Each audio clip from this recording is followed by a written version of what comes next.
সকল প্রিয় দর্শক বন্ধুদের জানাই আজ শুভ উল্টো রথযাত্রা।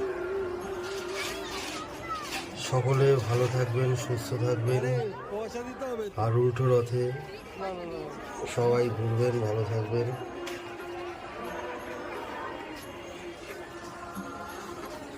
এটা হচ্ছে আমার সিংহাসন। সকল আমার দেবদেবী এখানে বিরাজ করেন। তো সবাইকে অনেক অনেক আন্তরিক শুভেচ্ছা ও ভালোবাসা জানাই। শুভ উল্টো রথযাত্রা।